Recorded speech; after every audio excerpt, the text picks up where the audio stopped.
At 6:04 in the morning, a ceasefire notification arrives through the diplomatic back channel at the Abraham Lincoln's command center. Iran has agreed to the terms. All Iranian naval assets will stand down by 7 in the morning. The fighting is over. The commanding officer reads it twice. He forwards it for verification. The verification comes back at 6:19. The signal is authentic, transmitted through the same channel every previous ceasefire communication has used, formatted correctly, authenticated correctly, carrying the correct authorization codes. Everything checks out. Everything is real. At 6:22, the Abraham Lincoln begins its stand-down protocol. The crew that has been running at sustained combat readiness does not know that 8 ballistic missiles are already on their launch rails in the Zagros Mountains, pre-targeted on the carrier's position, waiting for the one moment Iran has been calculating since the ceasefire terms were first proposed. Not 7 in the morning exactly. The moment the stand-down protocol completes. The moment the last defensive system steps to minimum readiness and the carrier is, for the first time since this war began,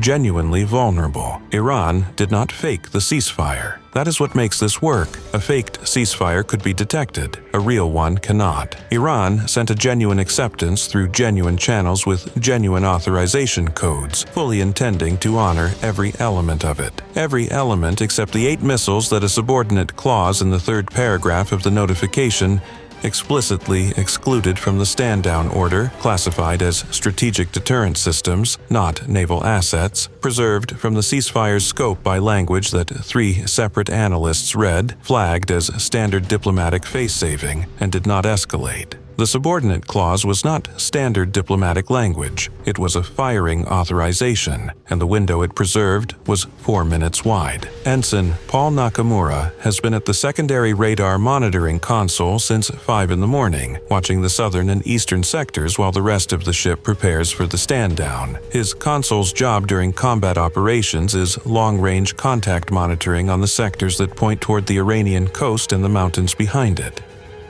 It is the kind of watch that produces nothing during a ceasefire, because nothing is moving in those sectors during a ceasefire. At 6:58, 2 minutes before 7, a relay card in the junction box connecting Nakamura's console to the ship's internal network develops a fault. The fault drops his station from the network in the same way it has dropped other stations over months of sustained operational tempo, a standard component failure logged in the maintenance system, requiring replacement. The fault cuts his console's connection to the ship's communications backbone. It does not cut his radar feed, which runs through a separate hardwired connection the relay failure cannot touch. His screen is still showing the southern and eastern sectors. His watch is still running. He does not know the network is down. He does not know because the first sign of a network failure on his console is the absence of messages, and no messages have come through in the last 12 minutes of the stand-down preparation, because his station is considered offline and nobody is trying to reach it. At 6:59, the stand-down order goes to every station on the ship, every station except Nakamura's, because his station is offline, because the relay card failed 2 minutes before the order went out. He does not receive the order. He does not know a ceasefire exists. He does not know the ship is standing down around him. He watches the southern sector because that is his job, and his station is running, and he has not been told to stop. The stand-down protocol completes at 7 in the morning. The sonar watch drops to 1 operator. The long-range radar steps to reduced scan rate. The interceptor systems enter standby mode. The Combat Information Center goes to reduced configuration. The crew begins to breathe for the first time in weeks. Nakamura's console is the only full-readiness radar display active on the Abraham Lincoln at 7 in the morning. He does not know this either. 4 minutes became 3. At 7:01, 8 ballistic missiles launch simultaneously from mobile platforms in the Zagros Mountains. The launch sequence takes 11 seconds from ignition to boost phase completion. The missiles climb through the first layer of atmosphere on trajectories that carry them above the radar horizon of every sensor in the region, except the long-range, high-altitude coverage that the Abraham Lincoln's secondary radar console has been running in full readiness mode all morning, because a relay card failed 2 minutes before the stand-down order. The contacts appear on Nakamura's display at 7:04. Fast, high, descending, 8 of them from the southern sector. On a trajectory profile that every piece of training he has received in his career classifies as one thing and one thing only. He does not hesitate. He transmits the contact report to the Combat Information Center on the hardwired channel his station uses for urgent reports, the only channel still connecting his console to the rest of the ship. Bearing, elevation angle, descent trajectory, probable classification, 8 inbound ballistic missiles from the southern sector, transmitted at 7:04. The watch officer in the Combat Information Center receives the transmission and looks at 8 ballistic missile contacts from a station he was informed had gone offline due to a relay fault. He tells Nakamura his display may be showing artifacts from the relay failure and to verify his sensor feed before escalating. 3 minutes became 2:40. Nakamura verifies the feed in 40 seconds. The hardwired radar connection is clean. The contacts are real, and they have descended further while he was verifying. He transmits the verification at 7:05 with updated trajectory data. The contacts have completed their boost phase and entered descent. Their speed has increased. The descent angle is confirmed ballistic. Time to first impact based on current trajectory. 6 minutes and 20 seconds from this transmission. The watch officer escalates to the commanding officer at 7:05. The commanding officer is on the bridge. He receives the report. He looks at the ceasefire notification on the screen beside him. He looks at the contact report. He looks at the trajectory data. He tells the watch officer to hold escalation pending additional sensor confirmation. One display from one station with a known relay fault, reporting ballistic missiles 1 minute after a verified ceasefire takes effect, is not sufficient basis for a full combat activation that breaks a diplomatic agreement authenticated at every level. 1 minute gone. 5 minutes and 20 seconds to first impact. Nakamura transmits again at 7:06. He does not transmit another contact report. He transmits the full descent geometry, the mathematical projection of where 8 warheads will be at every 10-second interval from now until impact. He includes the strike positions the projection generates. 6 missiles targeting the flight deck, 2 targeting the island, and 1 line at the end that is not in any reporting format the United States Navy has ever trained him to use. They are going to impact in 4 minutes and 40 seconds from this transmission. I am requesting immediate activation authorization. He is an ensign. He has no authority to request activation authorization. The request carries no formal weight under any command structure he operates within. He transmits it anyway because 4 minutes and 40 seconds is the number, and the number is real and there is nothing else left to transmit. The commanding officer reads the transmission on the bridge at 7:06. He reads the descent geometry. He reads the strike positions. He reads 4 minutes and 40 seconds. He orders full combat activation at 7:06. The interceptor systems require 4 minutes and 12 seconds to reach full readiness from standby under the fastest possible activation sequence. 4 minutes and 12 seconds. 4 minutes and 40 seconds to first impact. 28 seconds of margin. Not because of anything planned, not because of any protocol that accounts for a verified ceasefire and a relay card failure, and one ensign watching the wrong sector at the right moment. 28 seconds built from a fault and a watch that kept running, and one transmission that ended with a line nobody was trained to send.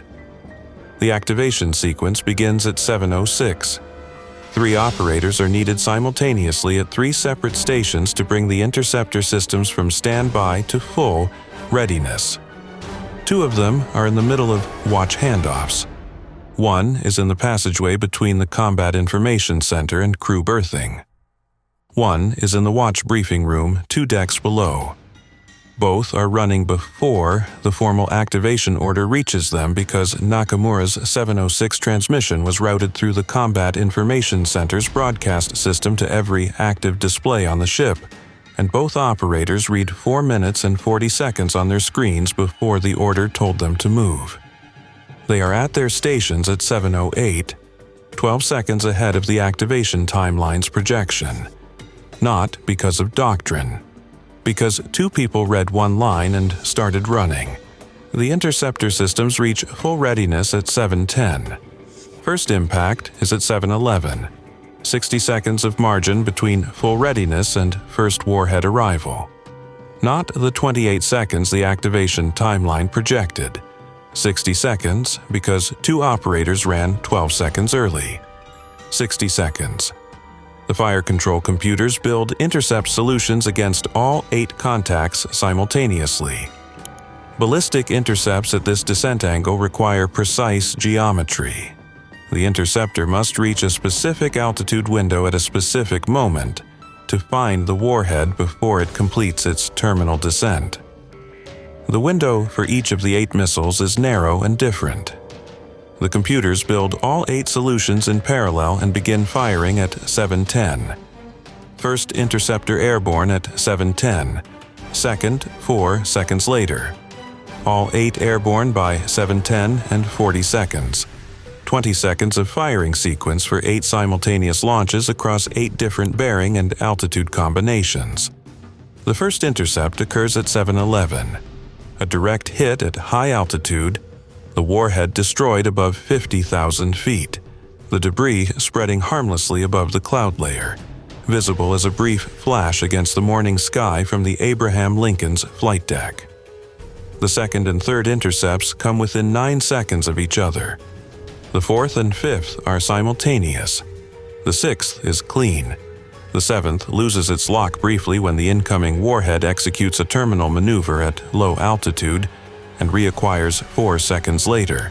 The intercept occurring at 14,000 feet, lower than any of the previous 6, the warhead debris reaching the ocean surface 3 miles from the carrier's hull. The 8th missile is the problem. The 8th intercept occurs at 12,000 feet. Not a miss, a hit, but a hit at 12,000 feet above a ship that is directly below the engagement means the pressure wave from the warhead's destruction reaches the flight deck before the debris does. The detonation is not on the carrier. The detonation is above it. What arrives at the flight deck is not a warhead. It is the shock wave from an intercept that happened too close. The pressure wave strikes the forward flight deck at 7:11. The force buckles a 14-foot section of deck plating at the bow by 6 inches. Every window on the forward face of the island superstructure shatters simultaneously. The wave moves through the forward compartments and throws 11 crew members off their feet across 4 spaces. One crew member running to his general quarters station on the forward deck goes down and does not get up. A broken collarbone and a concussion. 3 others take lacerations from the glass that travels horizontally across the island's forward level when the windows go.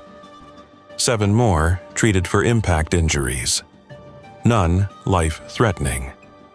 The Abraham Lincoln is listing 0 degrees. The island is structurally sound. The flight deck is operational pending assessment of the forward plating. 11 crew members in the medical bay. The carrier never stops moving. The 8 mobile launchers in the Zagros Mountains that fired at 7:01 are located by Signals aircraft within 11 minutes of launch. Their radar emissions during targeting and their exhaust signatures during firing have been tracked, triangulated, and plotted continuously while the intercept sequence was running above the Arabian Sea. Strike authorization is requested at 7:12 and granted at 7:14. 8 precision strikes reach the Zagros launch positions between 7:19 and 7:23. All 8 launchers destroyed. The crews who calculated the stand-down window and wrote the subordinate clause and waited for 7 in the morning are at those positions when the strikes arrive. Flight operations resume at 9:19 after the forward deck assessment is completed. The plating buckle is assessed as repairable at sea. Nakamura writes his watch log at 7:44. Relay failure detected at 6:58. Stand-down order not received. Southern sector monitoring continued at full readiness. 8 ballistic contacts at 7:04. Contact report transmitted. Verification requested. Verification transmitted. Escalation at 7:05. Activation authorization requested at 7:06. Ordered at 7:06. All 8 contacts intercepted. Pressure wave impact at 7:11. 11 crew members down. Forward deck plating buckled. Then, one line his commanding officer kept in the final report without changing a word. The relay failed at 6:58. That failure is the reason I was the only display watching the southern sector at 7 in the morning. I do not know if that was luck. The contacts were real either way.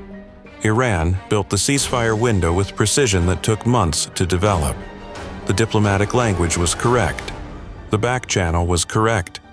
The authentication codes were correct. The subordinate clause was precise enough to survive 3 separate analyst reviews as standard face-saving language, while functioning simultaneously as a firing authorization for 8 missiles that were never covered by the agreement they were hidden inside. The window was 4 minutes wide. It opened at 7 in the morning. The missiles launched at 7:01. The contacts appeared on one display at 7:04. The activation order went out at 7:06. Full readiness at 7:10. First intercept at 7:11. 4 minutes of planning. 4 minutes of vulnerability. 4 minutes that Iran spent months engineering, and that closed in 60 seconds because a relay card failed 2 minutes before the stand-down order, and a watch that was supposed to be offline kept running, and an ensign who was not supposed to be watching the southern sector at 7 in the morning was the only person on the ship who was. The 8 launchers are gone. The missiles are debris in the Arabian Sea and in the upper atmosphere above it. The subordinate clause that passed 3 analyst reviews is now the most studied piece of diplomatic text in the United States intelligence community. Every ceasefire notification received by any American military asset anywhere in the world is now parsed at the sentence level by analysts specifically looking for preserved carve-outs that function as firing authorizations. Iran sent a real ceasefire to open a real window to fire 8 real missiles through. The window was real. The missiles were real. The calculation was precise. The relay card was also real, and the relay card was faster. The Abraham Lincoln is operational. The Zagros positions are destroyed. The window is closed. And somewhere in the diplomatic record, a ceasefire notification sits with a subordinate clause in its 3rd paragraph that almost ended this engagement differently. Almost.